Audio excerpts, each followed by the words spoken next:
everybody, good morning and welcome to the Christocentric Meal, a daily reflection of your true identity in Christ Jesus. Allô tout le monde, bonjour à tous ceux qui nous suivent, bienvenue à ce repas christocentrique, une réflexion journalière de votre vraie identité en Christ Jésus.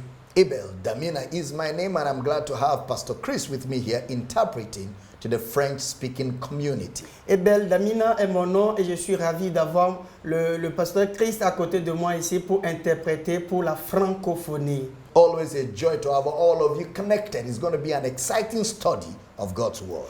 Toujours un plaisir pour moi de vous voir nombreux à ce rendez-vous. C'est toujours excitant pour moi de partager avec vous la grâce de l'Écriture. Let's pray together as we get in the Word. Alors prions ensemble. Father, thank you that revelation knowledge is gifted everyone connected to this platform right now.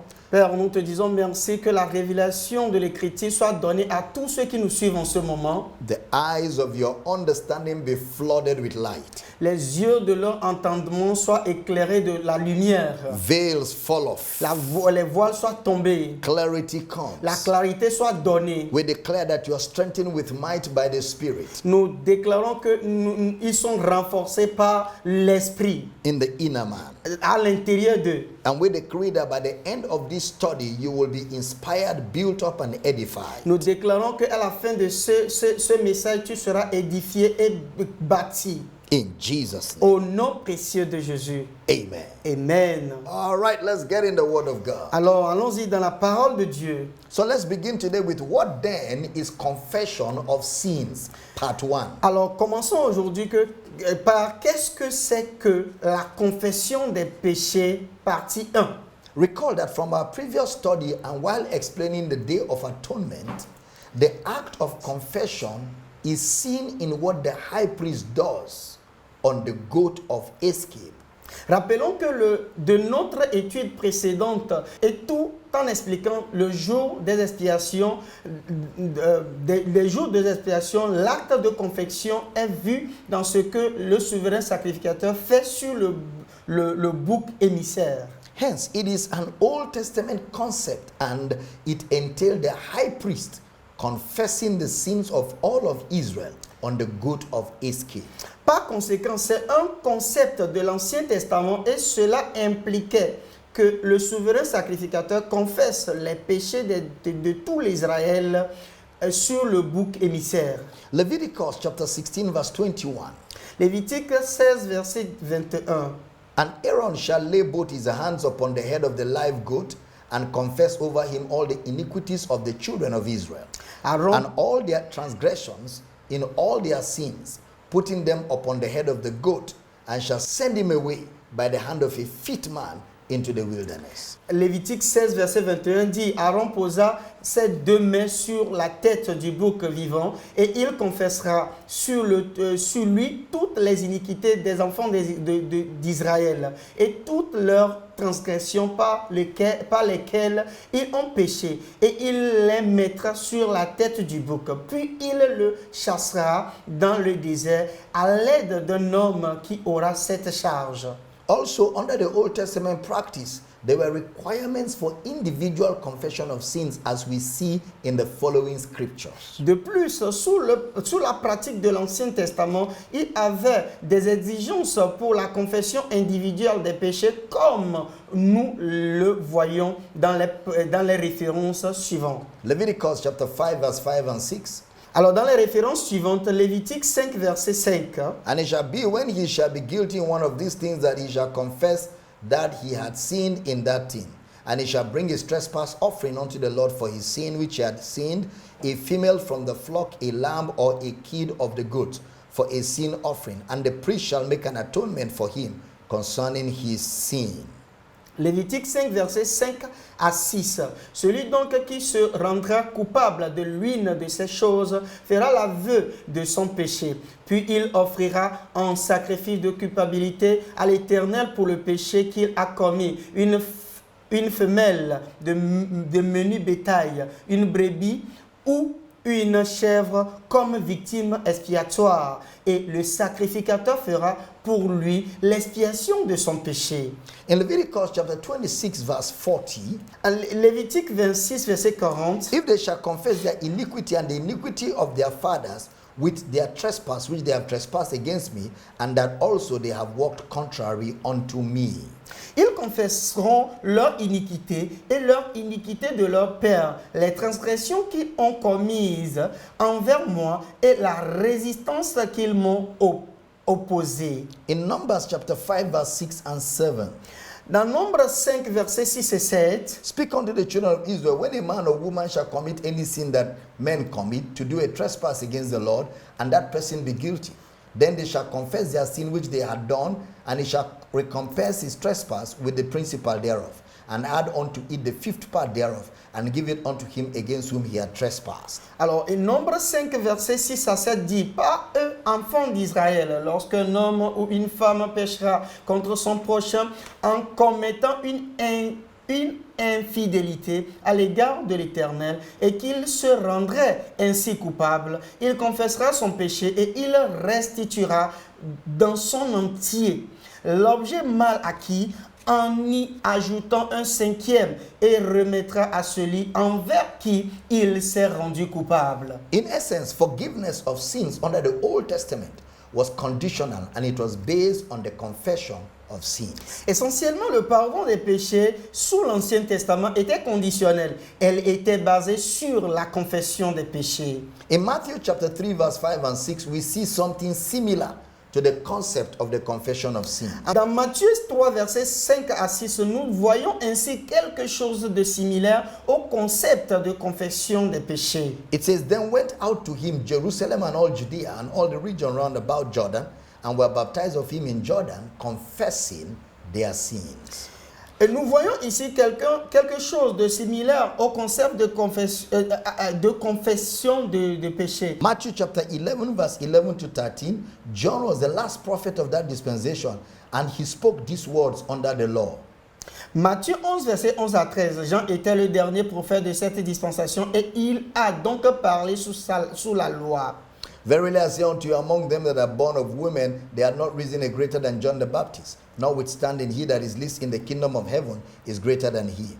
And from the days of John the Baptist until now, the kingdom of heaven suffered violence, and the violent take it by force. For all the prophets and the law prophesied until John. Matthieu 11, verset 11 à 13 nous dit, « Je vous le dis en vérité, parmi ceux qui sont nés de femmes, il n'en a point paru de plus grand que Jean-Baptiste. Cependant, le plus petit dans le royaume des cieux est plus grand que lui. Depuis le temps de Jean-Baptiste jusqu'à présent, le royaume des cieux est forcé et ce sont les violents qui s'emparent. » Verset 13, « Car tous les prophètes et la loi ont prophétisé jusqu'à Jean. » In Mark chapter 1 verse 4 and 5, Jesus was anointed of the Spirit and spoke about the forgiveness of sins, but never mentioned confession. Dans Marc 1, verset 4 à 5, Jésus a été oint de l'Esprit et a parlé du pardon des péchés, mais n'a jamais mentionné la confession. In Mark 1, 4 and 5, it says, John did baptize in the wilderness and preached the baptism of repentance for the remission of sins.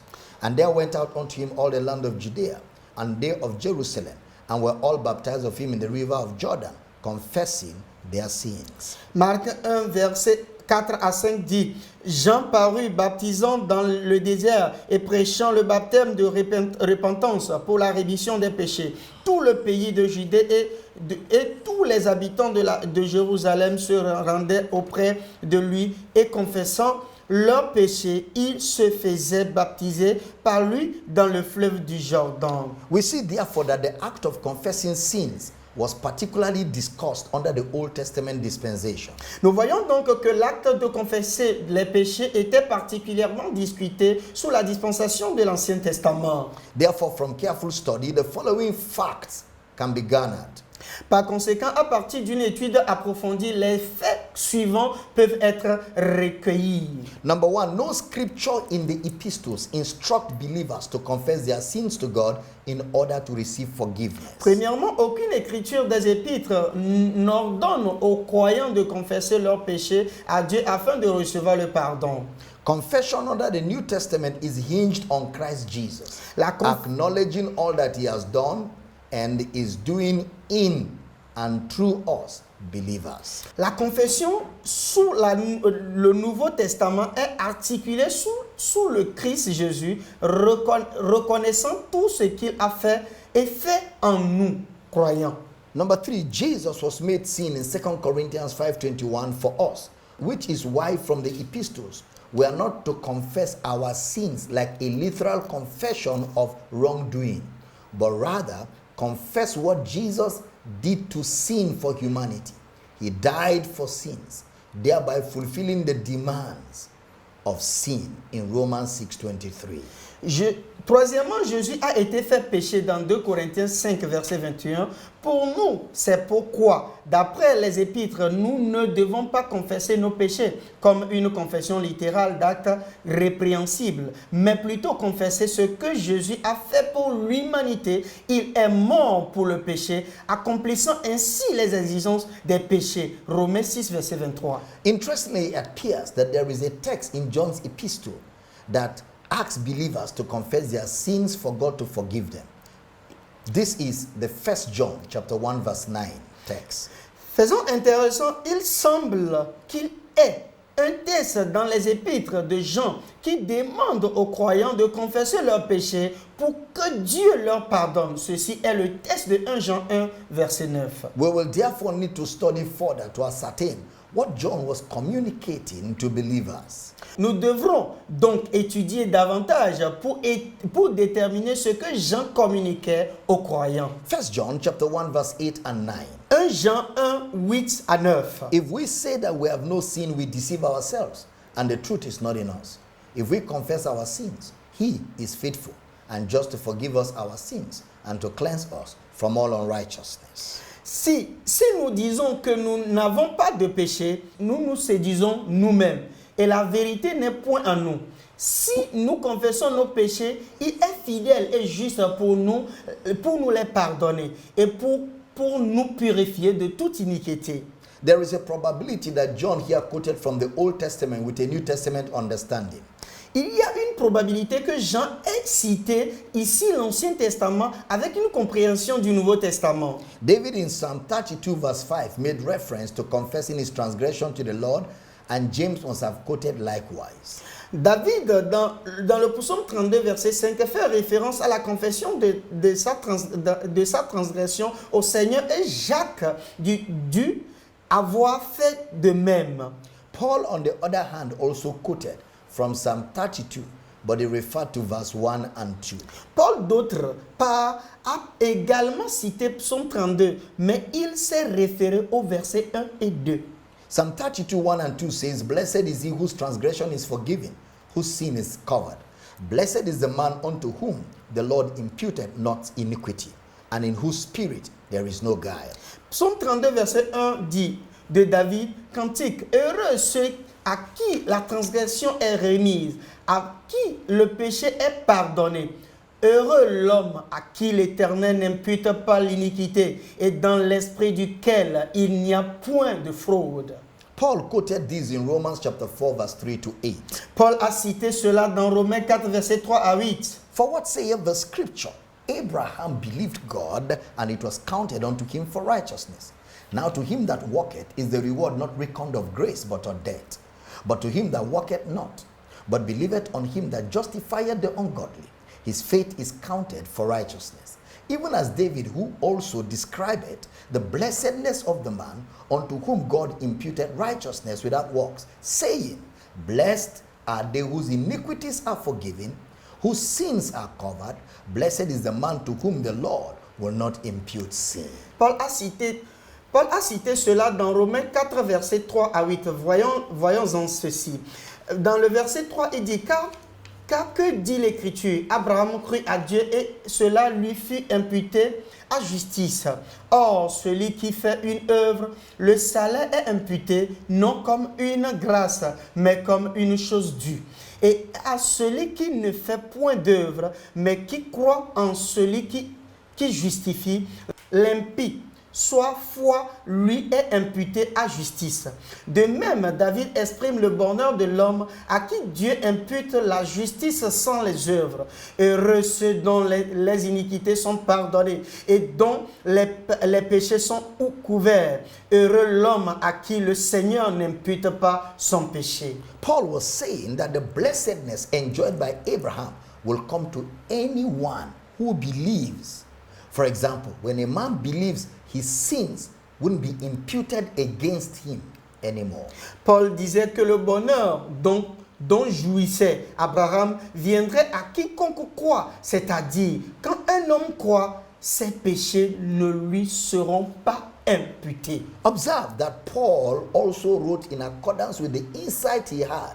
However, he made a clear emphasis that will subsequently be relevant while we're explaining and interpreting 1 John chapter 1 verse 9.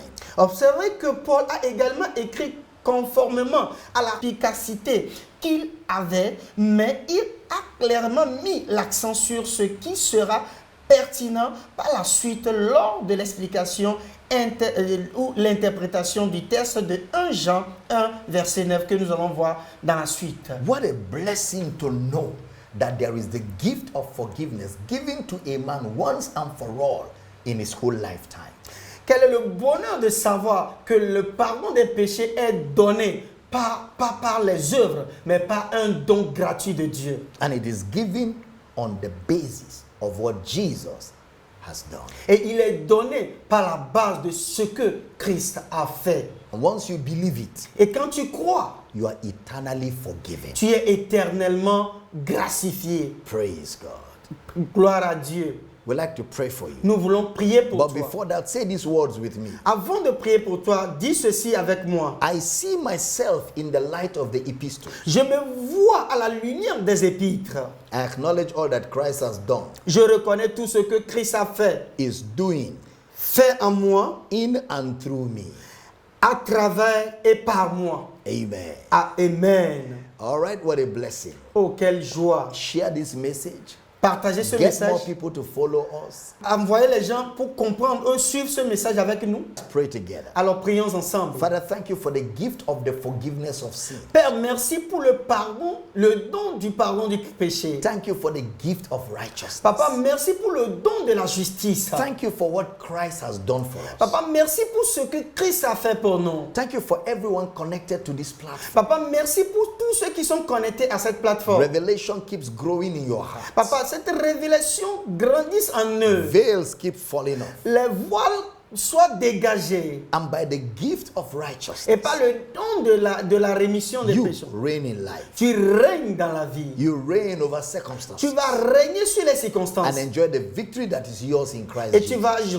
vas te réjouir de la victoire que tu as en Christ. Thank you, Father. Merci Père. In Jesus' Au nom précieux de Jésus. Amen. Amen. Glory to God. Gloire à Dieu. Share the video. Partage le message. Invite friends. Invite les amis. Tomorrow is going to be another exciting Demain study serait encore plus excitant of the Word of God. par la parole. Till we come again your way tomorrow, same platform. Pour que demain on puisse encore se retrouver sur la même plateforme. This is Chris and Abel Damina saying Ici, Christ et Papa Damina disent that the kingdom of God le royaume de Dieu is in power. est en puissance. Amen. Amen. Hello, I hope you have been blessed by that wonderful message. The Bible says, man shall not live by bread alone, but by every word of God. For you to grow spiritually, you need to hear, study, and meditate on the Word. You need to not only hear, but to also read and see. And that is why you need the Christocentric meal. To order this life-changing book and other titles, DVDs, and CDs by Dr. Abel Damina, call the number or email the address on the screen. This is a book that reveals to you who you are in Christ, what you have in Christ, and what Christ can do through you. This book interprets and breaks down the Word into daily meals, making it easier for you to understand and study, build up and strengthen your inner man, all the while growing your relationship with God and your confidence as a believer.